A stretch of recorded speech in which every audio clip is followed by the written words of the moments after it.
नमस्कार श्रोताओं, आज आप लोगों को सुनाने जा रही हूँ डॉक्टर कोमल की हसरते भाग -10। अब तक आपने जाना कि डॉक्टर कोमल और डॉक्टर आनंद के बीच शादी को लेकर बहुत से कशमकश चल रही है। कोमल फोन पर अपने पिताजी को सारा कुछ विस्तार से बताती है, जिस पर एक तरफ जहां राजकिशोर जी बहुत संतोष व्यक्त करने लगे, वहीं पत्नी अरुणा देवी बहुत खफा हो गई और बहुत से बातें घुमा फिरा कर कहने लगी। इस पर दोनों पति पत्नी के बीच घमासान छिड़ी हुई है। ऐसे में परेशान होकर राजकिशोर जी कहने लगे, मुझे समझ में नहीं आ रही है कि तुम आनंद के साथ कोमल की शादी करवाने को इतना विरोध क्यों कर रही हो। तुम्हारी बातों से मुझे तो ऐसे लगने लगा कि तुम न केवल आनंद के साथ बेटी की शादी करवाने के खिलाफ हो, तुम तो मूल रूप से बेटी की शादी करवाने के ही खिलाफ हो। तुम तो यही चाहते हो कि तुम्हारी बेटी उम्र भर तुम्हारे पल्लू में बंधे रहे। अगर ऐसा नहीं है तो इसने लंबे समय से हम लोग इतने सारे लड़के देखे हैं, परंतु कोई ना कोई बहाने तुम्हें कोई भी लड़का पसंद नहीं आया। अब समझ में आ रही है कि क्यों तुम्हें कोई लड़का पसंद नहीं आ रही है। यह तो हमारी बदकिस्मती है कि हमने तुम्हारी बातों में आकर आनंद के साथ कोमल की शादी करवाने की प्रस्ताव को ठुकरा दिया था। अगर सचमुच कोमल भी बेटा दामोदर के तरह किसी लड़के से प्यार करते हुए उसके साथ भागकर शादी कर ली होती तो शायद ठीक होता, तुम्हारे सारे झंझट खत्म हो जाती। तुम जैसे लोगों के साथ वैसा ही होना चाहिए था। अब तो आनंद है कि विधि विधान पूर्वक परिवार वालों को साथ में लेकर शादी करना चाहता है। अगर ऐसा ना होता तो अब तक 5-6 दिन हो गई है कोमल दिल्ली में रह रही है, अब तक दोनों मंदिर में शादी कर ली होती। यह तो देखो कि कितना संस्कारी लड़का है, जो हमने आज तक अपने बच्चों को सिखा नहीं सके।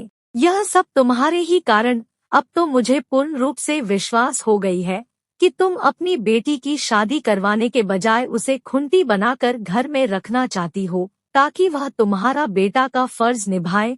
तुम्हारे ही कारण बेटा दामोदर दूसरी शहर में रहता है। अब देखा जाए तो हमारे घर में बेटाबू और पोता पोती का मेला होना चाहिए था, परंतु तुम्हारे ही नकारात्मक विचार के कारण यह लोग यहाँ पर नहीं रहना चाहता है। अब पता चला कि तुम उसके बदले बेटी को ही घर पर रखना चाहती हो, ताकि उम्र भर शादी ब्याह किए बगैर तुम्हारी सेवा में तत्पर रहे। तुम चाहते हो कि तुम्हारी बेटी ड्यूटी करके जो भी तनख्वाह लाएगी तुम्हें देती रहे और उम्र भर कुंवारी बनकर तुम्हारे पास रहे। तुम जैसे माता पर धिक्कार है। अगर तुम कोमल की शादी को खुशी खुशी नहीं मान लिया तो कोई बात नहीं, मैं आनंद के ही शहर में होटल किराया पर लेकर आनंद से बेटी कोमल की शादी करवा दूंगा, ताकि तुम किसी भी तरह के अड़ंगा ना डाल सको। वैसे भी बेटी की शादी में माँ की कोई विशेष भूमिका नहीं होती है। कन्यादान तो मैं ही करूँगा, तुम देखते ही रहना कि तुम्हारे बगैर ही मैं बेटी को विदा कर दूंगा। अरुणा देवी बड़ी देर से पति राजकिशोर जी के बातें सुनती रही, मगर किसी भी बातों का जवाब दिए बगैर अंदर ही अंदर गुस्से से अंगार बनती जा रही और मन ही मन सोचने लगी, यह मेरी बेटी है, मैं अपने हाथों से पाली हूँ। हमने अपने ही पैसा खर्च करके उसे डॉक्टर की पढ़ाई करवाई है, उसके पीछे बहुत सारे पैसा वगैरह खर्च किए हैं। यह क्या कम है? आज तक करोड़ों रुपया खर्च किया है, क्या हमारे पैसे का कोई मोल नहीं है? उस पर अगर मैंने अपनी बेटी के कमाए हुए पैसों पर अपनी अधिकार जमाने की बात कही तो कौन सी अपराध कर बैठी? सभी माएं ऐसे ही सोचती है, मैं अकेली थोड़ी हूँ। अब जमाना बदल गई है। आजकल लोगों के परिवार 1-2 बच्चों में सिमट जाती है और माता पिता ढेर सारे पैसे खर्च करके अपने बच्चों को ऊंचा ओहदा तक पहुंचाने की कोशिश करते हैं, ताकि बच्चे एक रोज बहुत सारे पैसा कमाएं और अपने माता पिता की बुढ़ापा की सहारा बने। जिनके बेटा है उनके तो कुछ और बात है, पर जिनके बेटा नहीं है, केवल बेटी है, वह तो ऐसा चाहेंगे ही, उसमें कौन सी बड़ी बात है। हमारे भी तो वैसा ही हालत है। दामोदर घर से चला गया, अब घर बिल्कुल खाली हो गई है। ऐसे में मेरी बेटी अगर हमारा बेटा बनकर हमारे साथ रहेगी तो उसमें कौन सी बुराई है। मैं तो यही चाहती थी कि बनारस में ही ऐसा कोई लड़का मिल जाए ताकि उसके साथ कोमल की शादी करवा सके, तो हमारी सारे समस्याओं का समाधान हो जाते। मगर आज तक ऐसा नहीं मिला है, जो हमारे लिए बहुत दुख की विषय है। बड़ी देर तक दोनों पति पत्नी के बीच झगड़ा फसाद की स्थिति चलती रही कि राजकिशोर जी कहने लगे, देखो तुम चाहे कुछ भी कहो, मैं आनंद के माता पिता को हमारे घर पर आने की दावत दूंगा ताकि वह लोग हमारी बेटी को देखने की परंपरा को निभाए तथा उचित विचार विमर्श करते हुए बेटी कोमल को उनकी बहू के रूप में स्वीकार करने की बात फाइनल कर सकें। अगर तुम्हारे विचार से चला तो बेटी जीवन भर घर में बैठी रहेगी। तुम अगर अपनी इरादा पहले ही बता देती तो विष्णु हलवाई वाले का बेटा जो कोमल के साथ MBBS किया था उसके साथ ही कोमल की शादी करवा देता।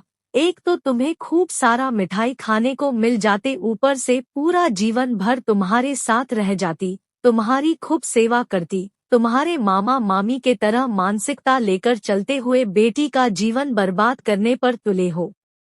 समय बीतते चला कि कोमल दिल्ली से अपने घर में वापस आ जाती है और कुछ दिनों के पश्चात राजकिशोर जी आनंद के पिता हजारी लाल जी को पूरे परिवार सहित अपने घर पर आने को निमंत्रण करते हैं ताकि वह लोग अपनी तरफ से उनकी बेटी कोमल को देख ले और आगे की कार्रवाई करें। ऐसे में हजारी लाल जी कहने लगे, राजकिशोर जी, ऐसे तो हम लोगों ने आपके बेटी को बिना देखे हुए अपने बहू के रूप में स्वीकार कर लिया है, ऐसे में भला। कहते हुए हजारीलाल जी चुप हो गए। राजकिशोर जी उनके बात को स्वीकार करते हुए कहने लगे, आपकी बात को हम लोग स्वीकार करते हैं, फिर भी मेरा तो यही कहना है कि आप लोग हमारे घर में पधारकर हमारी बेटी को देखने की रस्में तथा सगाई की रस्में पूरा करें। आगे आपको जो भी कुछ कहना है हम सभी बैठकर सुनेंगे, फोन पर नहीं, आप लोग किसी भी दिन आइए, हमारे तरफ से कोई दुविधा नहीं है।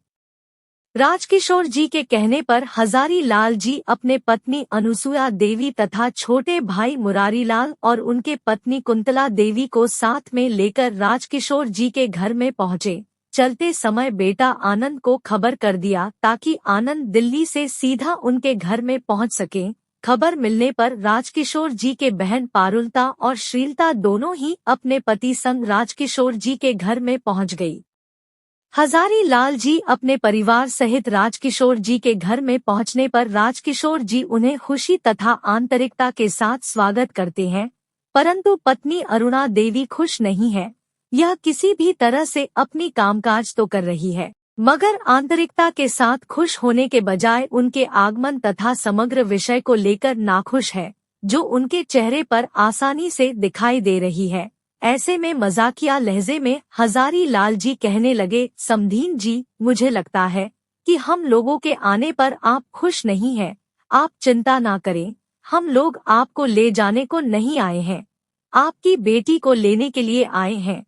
वह भी अगर आप खुशी खुशी देंगे तो ठीक है, हमारे बीच में रिश्ते बन जाएंगे। अगर आप नहीं चाहेंगे तो भी कोई बात नहीं, हम लोग खुशी खुशी लौट जाएंगे, परंतु आपको दुखी करके नहीं जाएंगे। आप अपने मन की बात बिना दुविधा के कह डाले ताकि अब भी समय है, हम लोग वापस चले जाएंगे। अरुणा देवी कुछ कहे बगैर चुपचाप रहें। आनंद के माँ और चाची दोनों ही अरुणा देवी के मन को टटोलने को बहुत से बातें कहने लगे, परंतु अरुणा देवी है कि अपनी मनोदशा को व्यक्त ना कर सकें, ना कि मन से खुशियाँ जाहिर कर सकें। ऐसे में आनंद के माँ अनुसुया देवी कहने लगी, बहन जी, क्या आप हमारे साथ रिश्ता जोड़ने पर खुश नहीं है? अगर नहीं तो कह दीजिए ना, हम लोग वापस लौट जाएंगे, परंतु आपको दुखी करके आपकी बेटी को ले जाना हमें उचित नहीं लगता। धीरे से जवाब देते हुए अरुणा देवी कहती है, ऐसी कोई बात नहीं है, असल में मेरी तबीयत कुछ ठीक नहीं है, 2-3 दिन से मेरी तबीयत नरम चल रही है। ऐसे में मुरारी लाल जी की पत्नी कुंतला देवी कहती है, आपके घर में बेटी खुद डॉक्टर होने पर भी आप बीमार हैं, तब तो बेटी के विदा होने पर आप और भी ज्यादा बीमार पड़ जाएंगे, उस वक्त तो आपको अस्पताल में जाना होगा। ऐसे तो आजकल फोन का जमाना है, आप फोन करने पर बेटी आपको दवाई बता देगी, आप खा लेंगे तो ठीक हो जाएंगे। अरुणा देवी कुछ कहे बगैर चुपचाप रह जाती है और मन ही मन सोचने लगी, कोमल की शादी के बाद मैं बिल्कुल अकेली हो जाऊंगी। बेटा दामोदर घर पर नहीं रहता, ऐसे में बहू कल्याणी भला घर पर क्यों रहेगी। मैंने बहुत कोशिश की कि कोमल की शादी बनारस में ही हो, पर ऐसा ना हो सका।